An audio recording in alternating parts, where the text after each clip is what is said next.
El niño Giorgio, aunque considerado en su familia como un prodigio de belleza, de bondad y de inteligencia, era temido.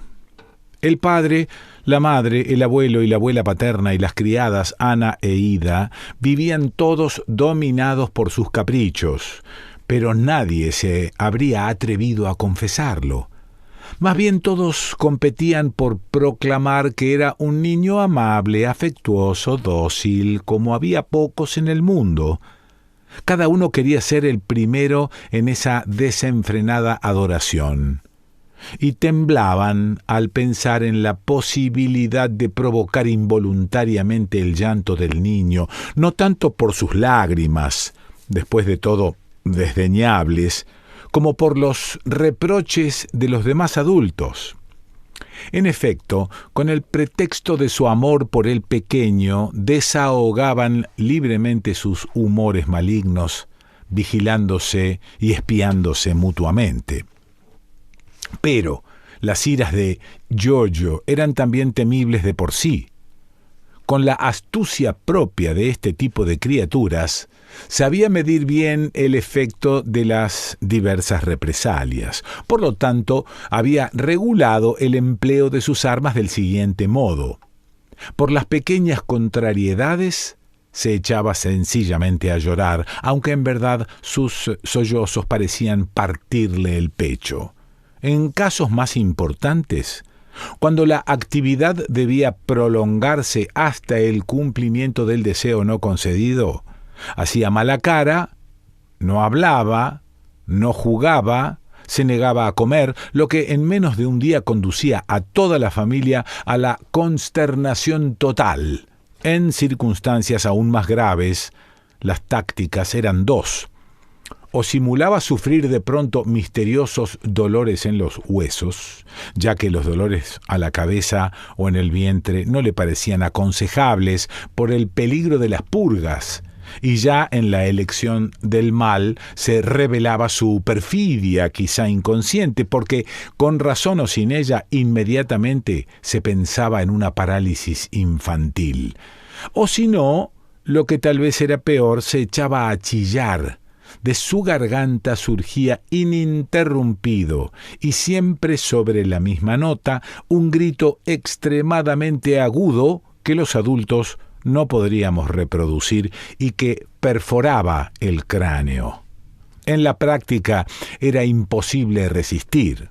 Bien pronto Giorgio había ganado la partida, con la doble voluptuosidad de saber sus deseos satisfechos y de ver cómo reñían los adultos que se reprochaban mutuamente el haber exasperado al inocente.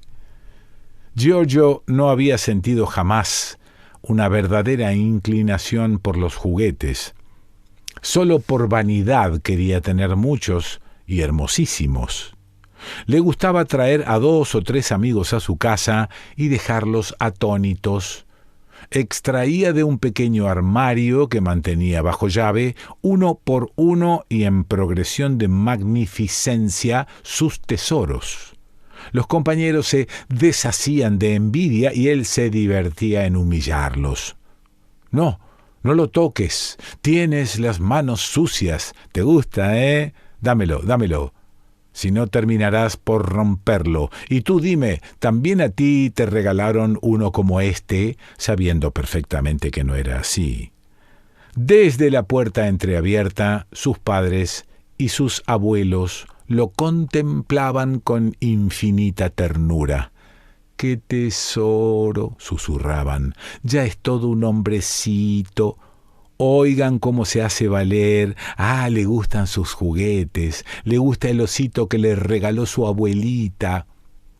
Como si ser celoso de sus juguetes fuera una virtud extraordinaria. Un conocido trajo un día de América un juguete maravilloso. Era un regalo para Giorgio, un camión lechero, perfectísima reproducción de los camiones que efectúan ese servicio, pintado de blanco y azul, con 2 conductores de uniforme que podían ponerse y sacarse, las portezuelas que se abrían, los neumáticos en las ruedas, adentro enfilados uno sobre otro por medio de guías especiales, numerosas canastillas de metal, cada uno con 8 microscópicas botellas selladas con su tapón de estaño, y a los costados 2 auténticas cortinas de metal a guillotina que al abrirse enrollaban exactamente como las verdaderas. Era sin duda el juguete más hermoso y singular de todos los que Giorgio poseía y probablemente el más costoso. Una tarde, el abuelo, coronel retirado, que en general no sabía qué hacer para no aburrirse, al pasar por delante del armario de los juguetes, tiró distraídamente de la manija de la puerta del mismo, como uno hace a veces sin pensar. Sintió que cedía. Giorgio había cerrado el armario con llave, como de costumbre, pero por un descuido se había olvidado de cerrar con el pasador arriba y abajo la hoja del otro lado, donde se encastraba la cerradura, de modo que ambos batientes de la puerta se abrieron. Dispuestos en 4 estantes aparecían en perfecto orden los juguetes, todos brillantes y hermosos todavía, porque Giorgio no los usaba casi nunca. El niño había salido con Ida. También habían salido sus padres y la abuela Elena tejía en la salita. Ana dormitaba en la cocina. La casa estaba quieta y silenciosa. El coronel miró hacia atrás como un ladrón. Luego, con un deseo largamente reprimido, sus manos se tendieron hacia el camión lechero que resplandecía en la penumbra. El abuelo lo colocó sobre la mesa, se sentó y se dispuso a examinarlo. Pero existe una ley arcana según la cual cada vez que un niño toca un objeto de los mayores, se rompe el juguete que el niño había, no obstante, manipulado durante meses con energía salvaje. Cuando el abuelo, con delicadeza de un relojero, levantó una de las cortinitas laterales, se oyó un clic. Una tirita de lata pintada saltó hacia afuera y el perno donde debía enrollarse la cortina quedó suelto, falto de sostén. Con el corazón en la boca, el anciano coronel se desesperó por arreglar el desperfecto, pero las manos le temblaban, y comprendió claramente que con su falta de habilidad jamás conseguiría reparar lo que había hecho. Ni tampoco se trataba de una avería oculta, fácil de disimular. Suelto el perno, la cortina no cerraba más y colgaba toda torcida. Un terror espantoso se apoderó del que otrora, al pie del Montello, había sabido conducir a sus jinetes en una desesperada carga contra las ametralladoras de los austríacos. Y un escalofrío le recorrió las vértebras al oír una voz que le parecía la del juicio final. «¡Dios santo, Antonio! ¿Qué has hecho?» El coronel se dio vuelta. En la puerta, inmóvil, su esposa Elena lo miraba con las pupilas dilatadas. «¿Lo rompiste? Dime, ¿lo rompiste?» Pero no, no es nada», balbuceó el anciano militar, moviendo torpemente las manos en una absurda tentativa de arreglar la rotura. ¿Y ahora? ¿Y ahora qué harás?», lo interrumpió la mujer con angustia. «Y cuando Giorgio se dé cuenta, ¿qué vas a hacer?». «Apenas lo toqué, te lo juro. Seguramente ya estaba roto. Yo no hice nada, juro», dijo el coronel tratando miserablemente de disculparse. Y si alguna vez tuvo la esperanza de encontrar en su mujer un rastro de solidaridad moral, su esperanza se desvaneció ante la indignación de la anciana. No hice nada, pareces un papagayo, se habrá roto solo naturalmente. Haz algo, por lo menos muévete en vez de quedarte allí como un estúpido. Giorgio puede llegar de un momento a otro. ¿Y quién, agregó afónicamente de rabia, te dijo que abrieras el armario de los juguetes? No se necesitaba más para que el coronel perdiera totalmente la cabeza. Para mayor desgracia era domingo. Imposible encontrar un mecánico capaz de arreglar el camioncito. Mientras tanto, la señora Elena, como para no verse implicada en el delito, se había ido.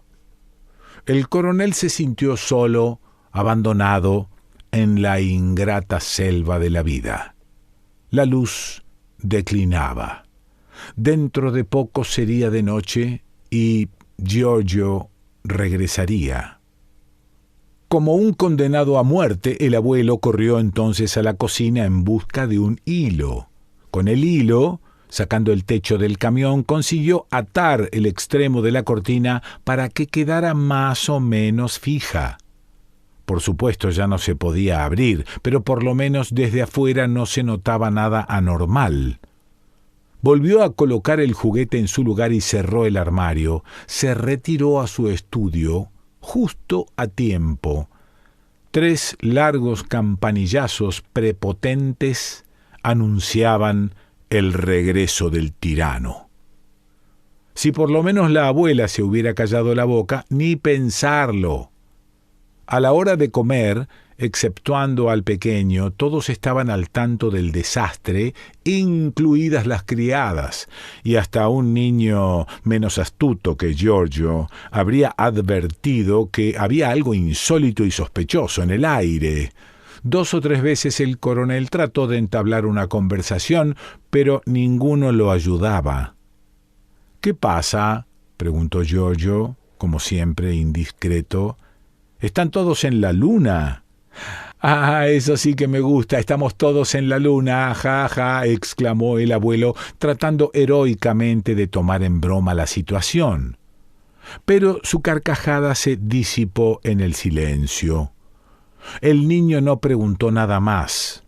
Con sagacidad francamente demoníaca, parecía comprender que la inquietud general se refería a él, que la familia entera, por algún motivo ignoto, se sentía culpable y que estaban a su merced. ¿Cómo pudo adivinarlo? ¿Lo habrían guiado las temerosas miradas de sus familiares que no lo abandonaban un instante? ¿O hubo alguna delación? El hecho es que, terminada la comida, Giorgio se dirigió con una sonrisita ambigua al armario de los juguetes. Abrió las 2 hojas de la puerta. Se quedó un largo minuto en contemplación, como si supiera que así prolongaba la angustia del culpable. Luego, después de elegir, sacó del mueble el camioncito y, llevándolo bien apretado bajo un brazo, fue a sentarse en un sofá, desde donde contemplaba uno por uno a los mayores, sonriendo. «¿Qué haces, Giorgino?», dijo por fin con voz apagada el abuelo. «¿No es hora de ir a dormir?» «¿A dormir?», fue la evasiva respuesta del nieto, que acentuó aún más su sonrisita burlona.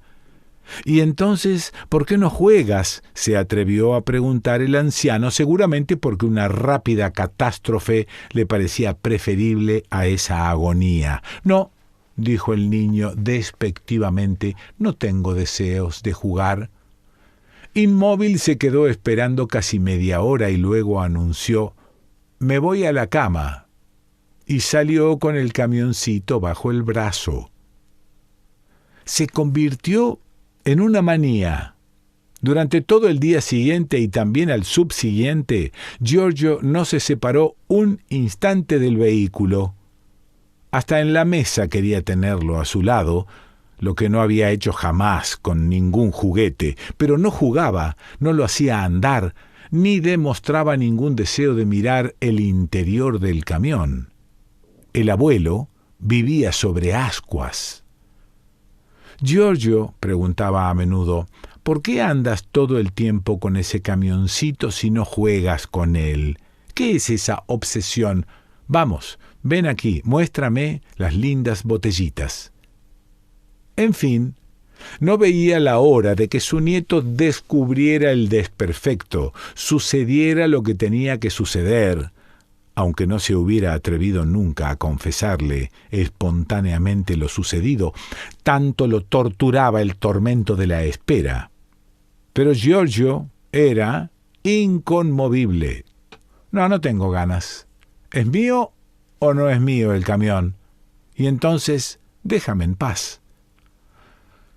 Por la noche, después de acostarse Giorgio, los mayores discutían. Díceselo, le proponía el abuelo al padre. Siempre será mejor que seguir así. Díceselo. Ya no se puede vivir por ese maldito camión. ¿Maldito?, protestaba la abuela. No digas eso, ni siquiera en broma. Es el juguete que más quiere de todos, pobre tesorito. El padre no le hacía caso. ¿Se lo dirás?, repetía exasperado. ¿Te animarás, tú que has luchado en 2 guerras, te animarás, no es cierto? No hubo necesidad. Al tercer día, cuando apareció Giorgio con su camioncito, el abuelo no pudo contenerse. Vamos, Giorgio, ¿por qué no lo haces andar un poco? ¿Por qué no juegas? Me exasperas con ese aparato siempre bajo el brazo. Entonces, el niño puso cara de enfadado, como cuando se encaprichaba. ¿Era sincero o sería todo una comedia? Luego se echó a gritar sollozando: «Yo hago lo que quiero con mi camión, hago lo que quiero y déjense de atormentarme. Basta, ¿comprenden o no? Si se me ocurre, lo rompo, lo aplasto con los pies, si se me ocurre. Así, ahí tienen». Levantó el juguete con las 2 manos y lo lanzó al suelo con todas sus fuerzas. Luego le saltó encima, desafiándolo. Roto el techo, el camioncito se deslizó y las botellas se dispersaron por el piso. Pero de pronto, Giorgio se detuvo, dejó de gritar, se agachó para examinar una de las 2 paredes internas del vehículo y sacó un extremo del hilo clandestino que el abuelo había colocado en la cortina. Hecho una serpiente, miró en torno, lívido. «¿Quién fue?», balbuceó. «¿Quién fue? ¿Quién me lo tocó? ¿Quién me lo rompió?». El abuelo dio un paso hacia adelante. El anciano combatiente, un poco encorvado: «Oh, Giorgino, almita mía», suplicó la madre, «sé bueno. El abuelo no lo hizo adrede, créelo. Perdónaselo, Giorgino de mi alma». Intervino también la abuela. «Ah, no, criaturita, tienes razón. Hazle pam al abuelo malo, que te rompe todos los juguetes, pobre inocente. Le rompen los juguetes y todavía quieren que sea bueno, pobrecito. Hazle pam al abuelo feo». De pronto Giorgio se tranquilizó. Miró lentamente las caras ansiosas que lo circundaban. Volvió a aparecer en sus labios la sonrisa. «Si yo decía», exclamó la madre, «yo siempre digo que es un ángel. Ya ves, Giorgio lo perdonó a su abuelito. Mírenlo, si no es una estrellita». Pero el niño volvió a examinarlos uno por uno: su padre, su madre, su abuelo, su abuela, las 2 criadas. «Mírenlo si no es una estrellita, mírenlo si no es una estrellita», canturreó burlonamente. Dio un puntapié al cadáver del camioncito que se estrelló contra la pared, deshaciéndose. Luego se echó a reír frenéticamente. Reía hasta reventar. «Mírenlo si no es una estrellita», repitió, sardónicamente, saliendo de la habitación. Aterrados, los mayores callaron. Dino Buzzati.